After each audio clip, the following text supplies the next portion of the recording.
entrepreneurs and entrepreneurship and startup companies are not just about the companies; they're about the impact they can have on people's lives, both through the products and services they offer, how it can enhance people's lives, as well as the ripple effect it has in their communities. This episode of Leading the Future of Work is sponsored by HiBob. If you're stuck in a rut with all this new world of work, quiet quitting, remote work, talent retention stuff, then you've got to meet Bob. Bob is a modern HR platform from HiBob that is built for the way companies need to work today. It's simple and intuitive. You can customize, automate, and create workflows for onboarding in a click. And there's more. If you are a multinational global company, you can also customize just about anything, including calendars, holidays, currency, and regulations. Connect with HiBob and see what Bob can do for your company.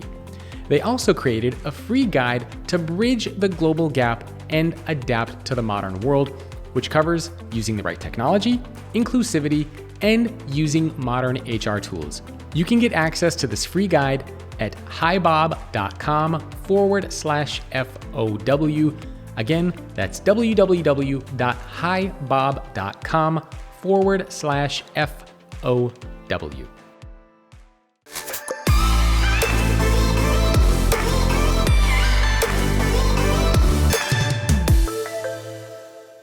Hey everyone, welcome to another episode of Leading the Future of Work. My guest today is Steve Case. He is the co-founder of America Online, the CEO of Revolution LLC, and best-selling author of a new book called The Rise of the Rest: How Entrepreneurs in Surprising Places Are Building the New American Dream. Steve, thank you for joining me. Great to be with you. Why don't we get started with the conversation way back in the day of how you created AOL, or actually even before that. Yeah, you were raised in Hawaii. Why don't we start with that and maybe how that influenced and shaped your trajectory going forward? Yeah, I was born and raised in Hawaii. Actually, when I was born, Hawaii wasn't yet a state. It became a state 1 year after I was born. And it was a great place to grow up. Both my parents were born and raised in Hawaii, so our family goes back over a century in Hawaii. But I did decide to go to college in Massachusetts, and then after graduating, went to work for some big companies, Procter & Gamble in Cincinnati, Ohio, Pizza Hut, a division of the time at PepsiCo in Wichita, Kansas. And then, found my way to the Washington, D.C. area, Northern Virginia area, to join a startup that I thought was really exciting, but it promptly failed, which was a little bit of a wake-up call to the world of startups. But thankfully, two of the people I met at that company, and I ended up co-founding America Online, AOL, back in 1985, when the internet was still truly in its infancy. I remember back then only 3% of people in the country were online, and those 3% were online an average of 1 hour a week. Oh my So it was goodness. pretty early days in terms of Crazy. getting America online, but it was a great journey. Did that for about 15 years or so, and then stepped aside as CEO when we merged AOL and Time Warner. And for the last couple of decades, been focused more on investing in entrepreneurs through my investment firm, Revolution, with a particular focus on regional entrepreneurship, backing entrepreneurs outside of the usual places like Silicon Valley, New York, Boston, and so forth. Very cool. Do you remember some of those early jobs that you had in the late 70s, early 80s? Like what was the corporate culture like? What was work like? Was it suit and tie? Don't question the leader, sit in a cubicle. Like what was the office environment like those days? Well, I graduated in 1980, so the first experience at Procter & Gamble, it's a great company, and still is a great training ground, particularly for people interested in kind of consumer marketing. So I learned a lot there, but it was more of a classic kind of top-down command and control, be thoughtful before you make decisions kind of environment. And while I respected that, I chafed a little bit about the lack of agility. Things to get done would take, things that struck me as relatively simple would take a long time to get done. Yeah. But did learn a lot about, kind of being thoughtful around truly understanding what consumers want in terms of research. Did learn a lot around, kind of synthesizing information, communicating it effectively. So those were some of the lessons there. But then I was only there a little over 2 years, and then deliberately left to go to Pizza Hut which seemed like a big jump. Certainly did to my parents, who didn't fully understand it at the time. But part of the logic for that, other than I got a nice title and a big raise, was it was sort of the opposite of P&G. P&G was most of the big decisions were made at the top. Pizza Hut, because it was essentially a franchise organization, most of the decisions were made at the bottom. A lot of the innovation happened in the periphery, and some of the most successful things, some franchisee somewhere started something. So it was much more of a try a lot of things environment. So they were kind of two very different experiences that I think both ended up serving me quite well. Yeah, and when you look back at your time in those places, what do you think was the biggest lesson that you learned, maybe at P&G and Pizza Hut, whether it was a good lesson or something that you realized that you never wanted to do as a leader or as an entrepreneur? Well, there's probably a little bit of both at both companies. I'd say the key lesson at P&G was about connecting with consumers, listening to consumers. The first product I worked on was a test market product that failed. We got people to try it, but they didn't much like it. So, obviously you're not going to get a lot of recurring revenue if people don't like it. And so just getting out there and testing things and reacting to reacting to the marketplace and not trying to overthink it, not try to think you're smarter than people. Ultimately, the consumers were in control there, and I think that was an important lesson. How they kind of did their research and better understanding consumer preferences, both now and potential changes in preferences, I think was helpful. That kind of consumer centricity I walked away with. And there was a specific tactic they did that ended up serving us well at AOL, which is they launched new products by giving people a free sample. They were launching a new shampoo. They'd have a little packet of shampoo that would be distributed with newspapers or other kinds of things. So it was a way to get broad-based trial. Obviously, when AOL was growing rapidly, we wanted to get people to try our product or service, and so we distributed a lot of free trial discs particularly the 1990s. And I think that was kind of partly inspired by what I learned at P&G. At Pizza Hut, it really goes back to what I said before. I think the notion that the company happened to be headquartered in Wichita, Kansas, had a lot of kind of food scientists and test kitchens and so forth in Wichita, Kansas. But the instinct I had was that some of the most interesting ideas would be someplace else, and rather than just staying at the headquarters, hitting the ground and seeing firsthand what was happening in other places, either within Pizza Hut themselves in different parts of the country or competitive, pizzeria, neighborhood, restaurants was really the bias, and that's carried forward, including now with what we're doing with Rise to Rest, traveling the country, trying to identify promising entrepreneurs and sort of unexpected, sometimes surprising places. I think that is, in part based on sort of the learnings that I had when I was at Pizza Hut. And then, so America Online, I read that it started with, you worked for a company called GameLine, right? And then that allowed you to connect with some of the people that led to the creation of America Online. And I remember AOL way back in the day would come on those CD-ROM drives or on CDs. You'd put it in the CD-ROM drive. You'd load it on there and get connected to the internet, which is funny because I have two kids now, a 6-year-old and a 2-year-old, and it's crazy for me to think that they're never going to have any idea of what that is, what a CD is, what a CD-ROM drive is. It's nuts. When you were creating this during that period, did you have an idea of the impact that this would have on the world, or were you just kind of thinking, this might work, this is kind of a cool idea, or did you know this was going to transform? No, I thought it was a big idea and thought it would be transformative even from the early days. Yeah. It's now expanded more than I would have expected, and certainly during the pandemic when the whole world essentially was functioning on the internet, whether it be Zoom or other ways to stay connected when you couldn't be in person, that has certainly been a surprise. The extent to which the internet's been embraced has been a surprise, but I always believed it was a big idea. I always believed it would be a new medium that would change how we got information and communicate with people and learn things and bought products and so forth. I would say, though, in some of those early days, it was a struggle. We started in Northern Virginia. There wasn't very startup friendly community. There was no venture capital backing companies like ours back then in the 80s. Hard to get people to join a little company, a little startup that seemed risky. So there are a bunch of things there that were a struggle. So there were some times, to be honest, I didn't necessarily know AOL would make it as a company, but I always believed the internet would make it as an idea.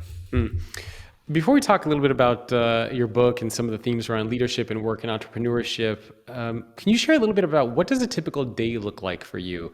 Maybe you can even start with what did it used to look like when you were running AOL, and what does it look like now? We're up at like 4 a.m. and then working through through midnight. Yeah, no, I've always worked pretty hard. I'm frankly working as hard now as I was when I was running AOL. We're doing a lot of things at Revolution, investing in a lot of companies because of our bias towards investing in places around the country. I spent most of the past decade traveling to different cities, dozens and dozens and dozens of cities, and really trying to understand what's happening in each of these cities, and do speak at a lot of conferences talking about what's happening with technology, particularly what's this phenomenon around the rise of the rest. And more recently, since the book just came out, been doing a lot of things related to that. So I think the work ethic has always been there, and I've always believed if it's something's important to you, you should put in the time to make sure that it's successful, and particularly if it's something that inspires you, motivates you, you're passionate about. It's not just a business; it's more of a movement, and you're kind of end up being an evangelist for it. Whether it's been those early days of AOL on the internet, or more recently what we're doing around Rise of the Rest, and trying to back more entrepreneurs in more places and get more people in more places to believe in entrepreneurs, to invest in entrepreneurs, to support entrepreneurs.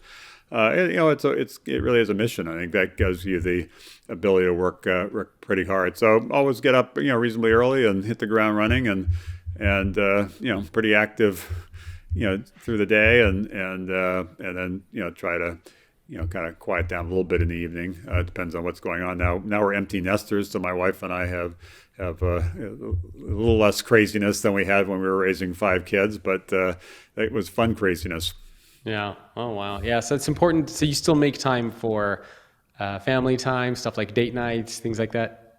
Oh, absolutely. Absolutely. Particularly when people are busy, they need to be intentional about finding time for things that are important, whether it be, family, friends, health, other kinds of issues. You people who, don't, it's hard to get the right balance, and it changes over time based on what's going on and what should be the priority. And sometimes obviously things are, your life is interrupted by surprises that you just have to deal with, and it takes on more of your attention and more of your energy than you might have expected it to. But that's part of the journey. Yep. You mentioned this idea of doing work that you find fulfilling and meaningful, and something that you're passionate about, something that motivates you. But most people in the world that have full-time jobs, I feel like they don't feel that way. Is entrepreneurship the only way to get that passion and that feeling? What about the millions, billions of people out there who have full-time jobs who are like, Steve, I don't feel like that when I wake up in the morning. I just feel like I'm going to work for a paycheck. Yeah, no, I recognize that most people are, kind of working because they have to, not because they want to. And most people are, sadly, not necessarily that satisfied, that motivated by what they do. And what we try to do is create platforms that do allow people to have more freedom, flexibility, empowerment, passion, what have you. Whether it been, again, those early days with the internet, that was part of what excited me about that, in terms of how it could improve people's lives and give them more access to more opportunity, more ideas, more people, more everything. And then more recently, what we're doing with my investments in Revolution, and specifically with Rise of the Rest, is really trying to understand what's happening in different cities around the country. We've done these bus tours over the past decade to dozens and dozens of cities, really all over the country, just trying to see what's happening there, with the hope that we can inspire more people to, if they see a problem to solve, to turn that into an opportunity to seize, turn that into a company, and that we can support those entrepreneurs who are willing to take that risk by creating thriving, supportive startup communities. And I think for some people, not everybody, but for some people, that is a good path to take. But a lot of people don't really have, even if they have an idea, even if they have an instinct they want to do it, they don't necessarily have the ability to do it because of where they live or because they don't have access to people who could invest in their company. And we're just trying to change that. So of course it's not the only path. There are many paths, but we're trying to unlock the perhaps hidden potential of people and give people who are interested in being part of the kind of the more entrepreneurial journey a path to do that, and also recognize that the impact that can then have on their communities and lots of people's lives are significant. I saw this with AOL. We started with a couple dozen people and started growing as a couple hundred people. Then it was a couple thousand people, and then it was tens of thousands of people. And those people and their families ended up having a really positive impact on the communities where they lived. They kind of lifted the communities. It created opportunities not just in the tech jobs at companies like AOL, but more broadly in the community. People building houses and so forth. And so that I've just learned firsthand that entrepreneurs and entrepreneurship and startup companies are not just about the companies; they're about the impact they can have on people's lives, both through the products and services they offer, how it can enhance people's lives, as well as the ripple effect it has in their communities. Yeah, I think that's something a lot of leaders, even of large organizations, can learn, right? Is connecting those dots, telling those stories. And I love that I found this fascinating, right? That you and your wife are traveling across the country in an RV. You guys are staying in campgrounds. Can you talk a little bit about that? Because to me, that's very analogous to a leader getting out of their ivory tower and sort of taking a tour around their company and getting to know what's going on with their employees, the different teams, functions, and divisions.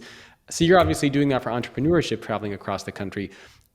Why do this? It seems like a really great way for me, for example, when I read it, to stay grounded with what's going on in the world. But what have you learned doing this? Well, I think a bunch of things. I do remember when I was just starting my career, some of the ideas that were popular and still popular now, like managing by wandering around, just getting out and about and just seeing what's happening. Get out of your office and kind of learn things. And even at the AOL, in those AOL days, I remember things like Friday beer blasts were good ways to celebrate, but actually great ways just to learn what's happening. People would say something that triggers some idea. Maybe I should look into that, or maybe I should ask a question about it. So just figuring out ways to kind of understand what's happening throughout an organization, I think, is important. In terms of specifically the traveling around, we do believe it's a way to stay grounded. We do believe it's a way to bump into people and ideas. We do believe it's a way to kind of just have experiences you otherwise couldn't have, just if you were sitting at home or sitting in your office, or just flying on a plane somewhere and going to some hotel when you land. So we really enjoyed it. And there's definitely something about the wandering around, whether it be by bus on our Rise of the Rest road trips or by RV when it's more just my wife and I traveling around. And just showing up in different places, and whether it be some campground where nobody knows who we are, and or some little town where we go to some local diner or restaurant or some music event or something, and just end up connecting with people on in a way that we just wouldn't have the opportunity to otherwise, and learning things in the process that help hopefully make us better people and better leaders. Yeah, I love that you guys do that. Maybe one day when my kids are out of the house, my wife and I will take an autonomous self-driving RV in the next 15 years and do something similar. But it seems like this has been a very positive impact for you, and that you've been able to learn a lot about different people and connect with them. Were there any particular stories or experiences or interactions that really stood out for you as you were doing this? We've been doing it now for a decade, and so we've done it. One trip we did about 3 years ago was really across the country and back. So we started in the Washington, D.C. area, drove all across the country, took sort of a northern route, and then came back on a southern route. That took us, I think it was about 5 weeks. And wow. Every night we stopped in a different place and drove, 3, 4, 5 hours a day. And we had remarkable experiences, and some were just wandering into town, and if we knew somebody there. There was a friend of mine who is mostly in San Francisco, but spent some of the summers in Madison, Wisconsin. He heard we were coming. I think we posted something on Facebook and said, well, actually I'm there, and if you come through town, let us know. And so we did, and ended up having dinner with he and his wife and some friends, and just learned about that community, some of the challenges. They were a factory that a number of them worked with at Oscar Mayer factory had shut down a couple of years before, and dealing with some of the issues there and trying to figure out what the path forward was. We also at one point wandered into Fargo, North Dakota, and happened to know the guy who's now the governor, because he used to be a software entrepreneur many decades ago, and got to see things through his eyes. But most of it was just randomly, somewhat anonymously, kind of stopping in different places and just chatting up the people in that area and just finding out what's going on. And it just gives you a different lens on life. And you do recognize that there are a lot of people have varying views on a whole variety of topics, including some topics that get kind of politically charged these days. But if you talk to them and you actually listen to them, there's some logic to their argument. You might not agree with it, but they usually have some arguments that are at least worth listening to. So we just find that helpful as a way to kind of get out of the bubble, if you will, and hit the road. One of the things you talk about in your book, you mention the significance of July 4th, 2026, which is obviously just around the corner. Why is that such a significant date for you, and what are you hoping to achieve or to see as we get closer to that date? Well, as we've been working on Rise the Rest, particularly over the last decade, it's kind of forced me to take a step back and look at the American journey in context. And part of the reason I started off the Rise the Rest book on this topic is I do think it is worth remembering that 250 years ago, America itself was a startup. Yeah. It was just an idea, and it was a idea that almost didn't make it. And most folks around the world didn't think it was going to make it, just as most people looking at what entrepreneurs are doing don't think those particular startups are going to make it. But it had an idea of a different kind of approach to democracy, and attracted some pioneering spirits who wanted to kind of try some different things in a different place.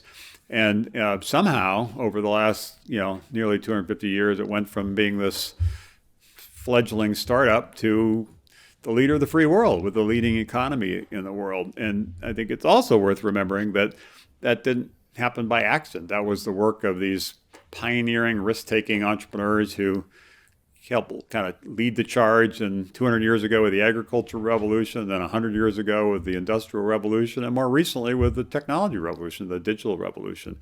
And so part of the reason to kick off the book with that is I think it's as we think about this next chapter and recognize that there's no America could lose its lead, it could lose its edge as the most innovative entrepreneurial nation. We need to double down on those entrepreneurs, but we have to do that in a more inclusive way. The fact that, which is really the whole driver of our Rise the Rest efforts, the fact that over the last decade, 75% of venture capital has gone to just 3 states, California, New York, and Massachusetts, and the other 47 states fight over the remaining 25%. Wow. It really does suggest that that even though ideas, creativity are kind of broadly distributed, opportunity is not. And how do we address that? And we think part of the way to do that is by backing companies, and that's what we've now done, backing 200 companies in 100 cities. And the reason to write the book was to share some of those stories, which I find fascinating, and I think people reading it will be surprised by how many different ideas are being kind of put in the market in different places, and how many of these places, even though people don't think of them as startup hubs, like a Silicon Valley, are really emerging as thriving startup communities. What if somebody says, hey, Steve, that's just where the best ideas are? It's San Francisco, it's New York, it's LA. Well, those are great cities, and people who choose to live there, absolutely should live there. I would respond by saying I did a talk in Silicon Valley a few years ago. There's, I think, 2,000 people in the audience, and I had a show of hands of how many people were from the Bay Area, and less than 5% raised their hands. Essentially, everybody in Silicon Valley is from someplace else. And they go there in part because it is a land of opportunity, in part because that is where most of the venture capital is. And not every new business that starts up wants or needs venture capital, but the ones that have grown the fastest, create the most jobs, created the most impact in society have raised venture capital.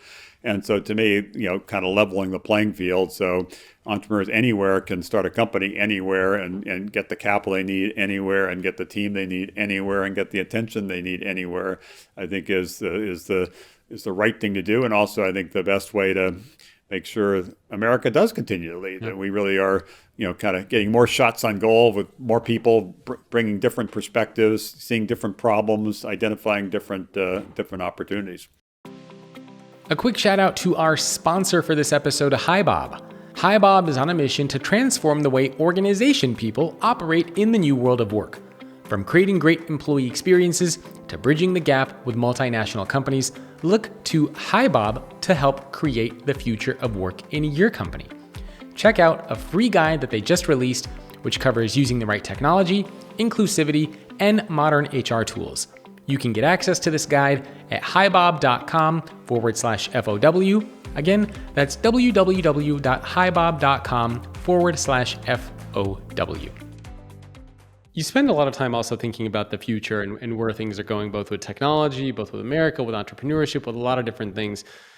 When you are sitting thinking about the future, are there certain variables that you're considering? Are there certain factors that you evaluate?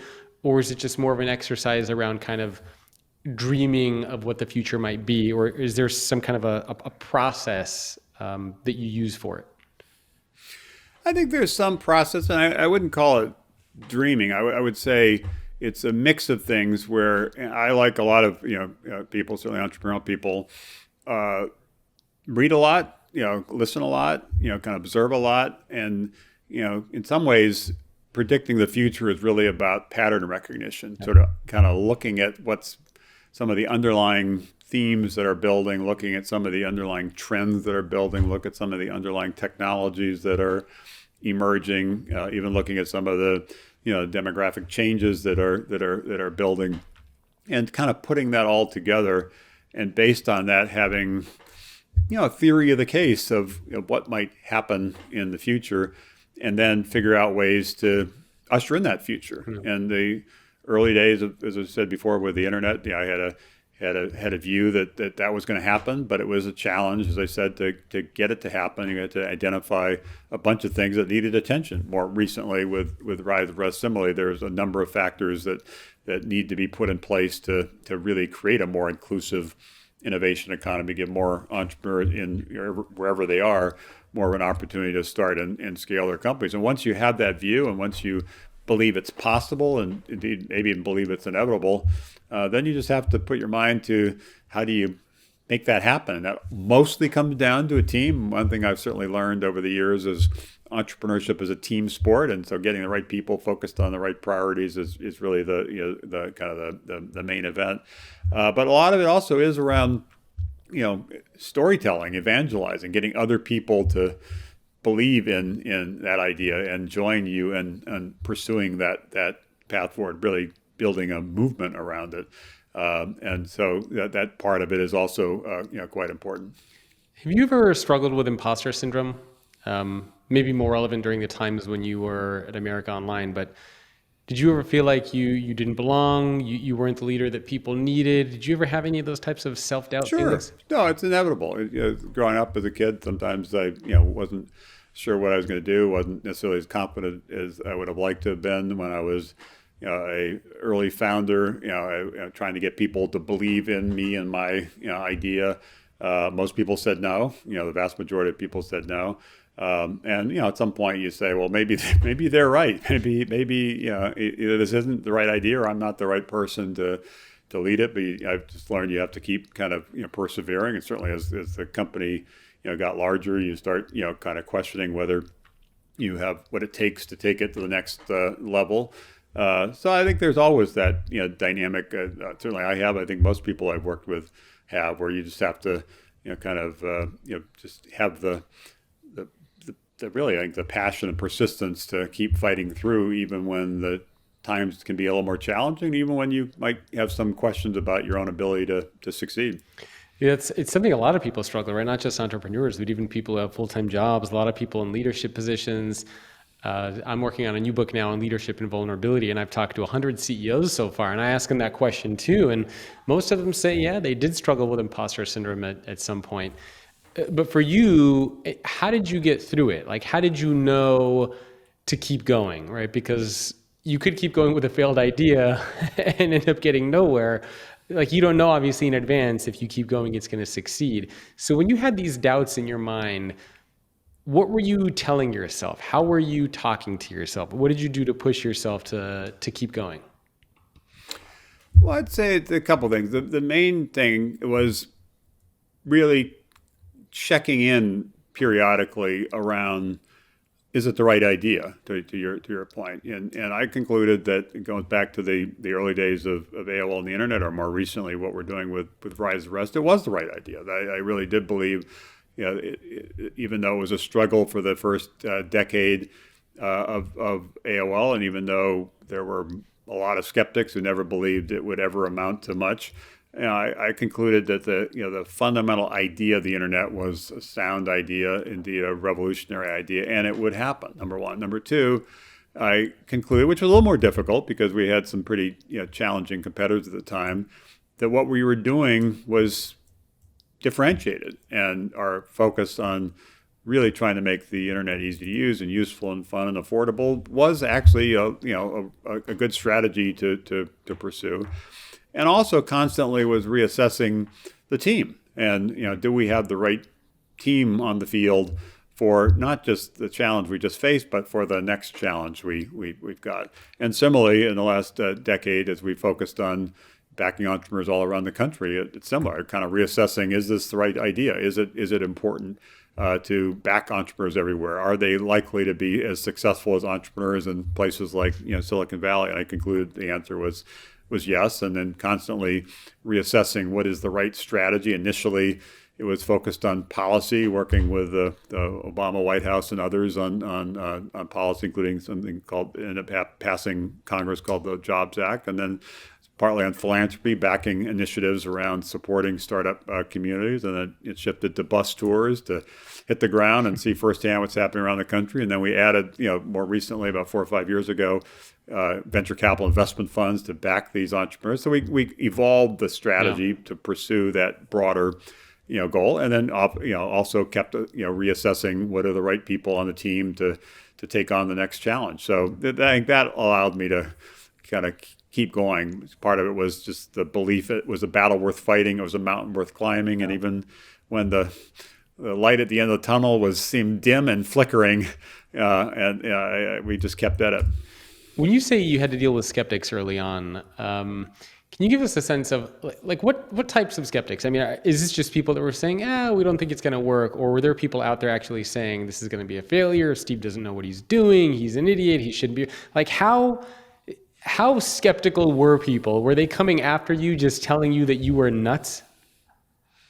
Yeah, kind of all of the above. There were some people a lot of people actually didn't believe the internet would ever be mainstream. It seems crazy now, but when we started, it was viewed as a niche-y computer hobbyist thing, not something that most people would ever have an interest in. Why would somebody type a message to somebody if they can just pick up the phone and call them? It seems crazy now, but that was the conventional wisdom. Most people thought e-commerce would never happen because people wouldn't trust this kind of internet thing to type in their credit card, that and that trust that somebody would then ship them something. Again, these now 30 years later, it sort of seems obvious, but at the time people were really quite skeptical, and even the ones who thought there might be something to the market had little confidence that our little company, America Online, would survive, let alone thrive. And certainly there are also people who thought the company was an interesting idea, but I wasn't necessarily the right guy to be the leader because I was in my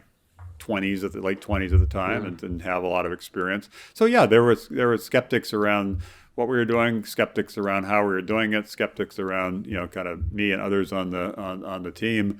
But you just kept fighting, and eventually that light at the end of the tunnel got a little brighter, and and you start feeling like you're making some progress, and I think staying the course, that persistence worked out well.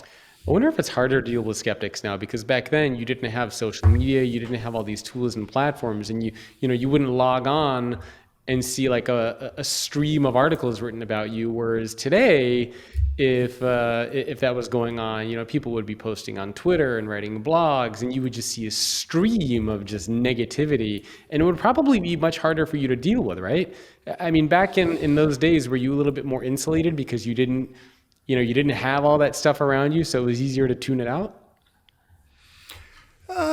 There's probably some of that.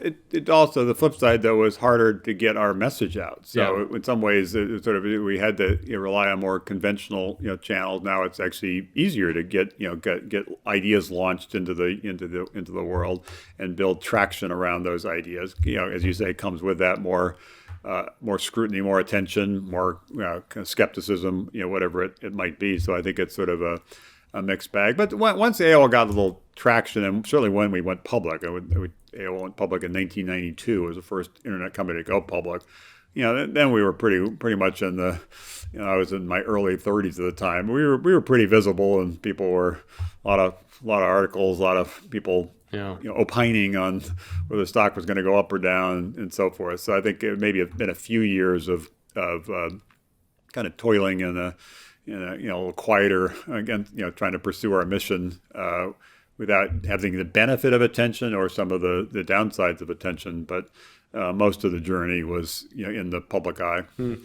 And obviously, one of the things that a lot of people remember and talk about, there was the merger, I think, right? AOL and Time Warner. Right. And I kind of want to ask you a little bit about that and what you thought of that, because I remember somebody said it was the biggest train wreck in the history of corporate America. And so when you look back and you think about that time, what were some of the things that you learned as a result of that merger? And for people who are not familiar with what happened and what was going on, maybe you can give a little bit of backstory around what happened, and maybe why it didn't go as well, and what you learned from that, because it seems like it was a pretty pivotal moment.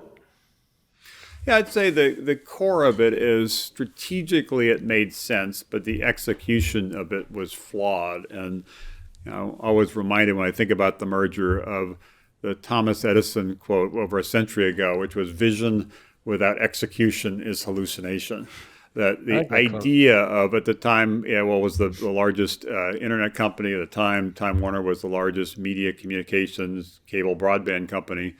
Putting them together into one company made a lot of sense. Yeah. Indeed, when we announced the deal, it took a year to get it approved because a lot of big companies, AT&T, Microsoft, many others, tried to block it because they didn't feel like they could compete with this combined, company, given the leadership both companies had. So the promise was there, and this was over 2 decades ago. So this was before Netflix had streaming, before Facebook was launched, before Spotify existed, all these things that have come since. This combined company really had the future in its hands, but didn't execute well, didn't have the right people focused on the right priorities, working together in the right way. So it really was, there's some timing issues in terms of what happened with the market, and the stock market crashed around internet stocks, so forth. So there's some of that, but I actually attribute most of it to execution, which to me, the takeaway really is, building on that Thomas Edison quote, kind of figuring out what you want to do is obviously important, but figuring out how to do it, how to actually execute against that is way more important. And I think I've spent more time in the ensuing years, including on some of the policy work, trying to build bipartisan support for legislation around entrepreneurship. I think some of the challenges we had there, some of the frustrations we had there, I think helped inform some of the work I've done since. Yeah, I love that very clear distinction between an idea and the execution. Again, just as relevant for entrepreneurs as it is for large organizations out there who want to introduce a new product or a service. So when you think about the execution, for people out there, whether they're entrepreneurs or whether they're leaders inside of an organization, they have an idea, they're thinking about that execution. Do you have any advice or tips or suggestions on things to be thinking about to make sure that execution actually goes well? Yeah, goes back to even why I wrote the book on Rise of Rest, because it's my distillation of some of the the things I've seen on the road over the last decade, some of the entrepreneurs I met in the last decade, but also kind of a roadmap to how at least one way to think about the future and leaning into the future and being able to build a team and execute to be successful in that. And it varies depending on the stage of a company, whether it's really early or a little more advanced. It varies depending on what sector the company's focused on. It varies based on what sort of the competitive dynamics. So there's a lot of different factors, but at the core, it's how do you figure out a way to take that idea and give it life, give it really put some momentum behind it. And to me, it comes down to some of the classic issues around, we've talked about the people aspect. Mm-hmm. Another aspect that's critically important are partners. How do you build alliances with the other organizations so you can really scale? One of the companies we backed, I write about in the book, called Tempest, that started as kind of like many entrepreneurial journeys. It's a little bit of a accident, a little bit more serendipity. The founder, Eric Lefkowski's wife, was diagnosed with breast cancer. Oh, wow. They talked to a bunch of doctors, got a bunch of different advice, and everybody, every time they asked somebody else, they were told to do something different, and it scared them. Eric's wife was, her life was hanging in the balance, and was getting all these different kind of disparate opinions. He said, well, that's kind of a data problem. I think we need to figure out a way to be more precise about what exactly is going on with my wife and what exactly the best, therapy, the best intervention should be.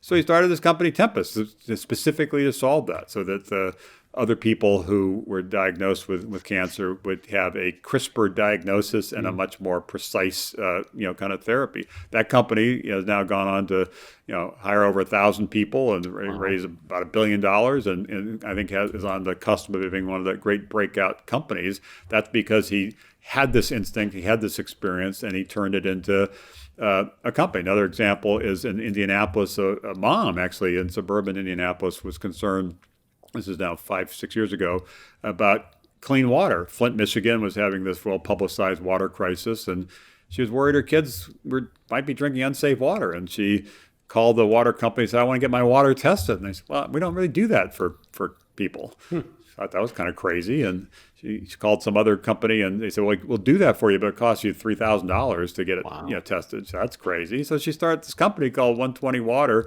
to make it easy and affordable for consumers to get their water tested. That's now scaled up, and they even are providing services to big cities like San Francisco. So this is, to me, the story of entrepreneurship, the story of the rise of people seeing a problem and deciding to turn it into an opportunity. And hopefully people reading the book, others will be inspired to do the same kind of thing and figure out ways to take that idea and give it life. And as I said, partnerships are a key part of that. How do you really scale up? Tempest would not have been successful without building partnerships with some of the major hospitals and health plans. And I think that's increasingly common in the companies that we're backing at Rise the Rest. What do you look for, whether it's an idea or a person, when deciding to invest? Like, are there specific criteria where you say, hey, there might be something here, and maybe you can split up the person versus the idea? Well, both obviously are important. They're interconnected. That when you're thinking of making an investment decision regarding a startup, you have to believe the idea they have, the mountain they're planning to climb is worth climbing. If successful, obviously a lot of startups fail, but if successful, it can be a significant company. It can do a much better job than others are currently doing in terms of providing, healthier, more convenient, affordable food, or providing more precise healthcare or better education, or whatever it might be. There's a theory of the case that says that actually could get real traction and could build a significant company. So that certainly is step one. Step two, though, it goes back to the vision with that execution point, is that you've got to have a team, not just the entrepreneur, but a team that really has the ability to execute against that vision, understand some of both the opportunities, but also some of the challenges, and has a way to kind of deal with it. So both are critically important. You have to really think the idea is important and something that really you could see how this could be a significant, valuable company, down the path. But you have to really believe the entrepreneur and the team the entrepreneur has assembled is really able to do that. One example I love that's in the book is a company called App Harvest in eastern Kentucky, kind of coal country, Appalachia. And the founder, Jonathan Webb, had two things he was super passionate about. One was sustainability, and he believed that the industrial food systems in our country were not serving us well. And he believed the way the food was generally not as healthy as it should be, and the way particularly farming happened and the use of water was in his view kind of reckless in terms of thinking about the broad climate resources. So he started this company that uses an indoor greenhouse, now the largest indoor greenhouse in the country. It uses 90% less water, so that's good. And also in the process has created 500 new jobs in Appalachia, coal country, which most people had given up on. Yep. And so he's built a successful company that's growing rapidly, that's feeding the country with healthier fruits and vegetables that are grown more sustainably, and the process creating lots of jobs in a community that desperately needed it. It's that kind of, when we first met Jonathan, it was more of an idea on a napkin, but we found him compelling, and we found the idea of App Harvest really inspirational. So we said, okay, let's get behind this, initially with a small investment. I think it was $100,000 just to kind of give him the ability to get going. And then over time, we invested more. Since then, through the other investors who joined, he's raised several $100 million and is now a pretty significant company. We even went public. And so that's an example of believing not just in the idea, but the team and the ability to execute the idea. Thanks again for tuning into this episode. Have you considered a premium subscription to the show?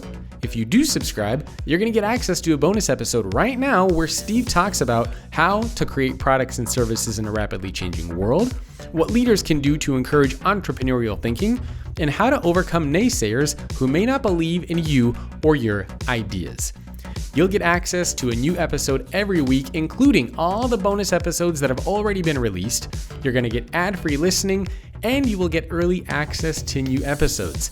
And did I mention, by the way, that you're going to get access to a new bonus episode every week from one of my amazing guests, just like Steve? The cost is only $4.99 a month or $49.99 a year. That is less than the cost of a cup of coffee a month. I hope you see a lot of value and decide to subscribe and support the show.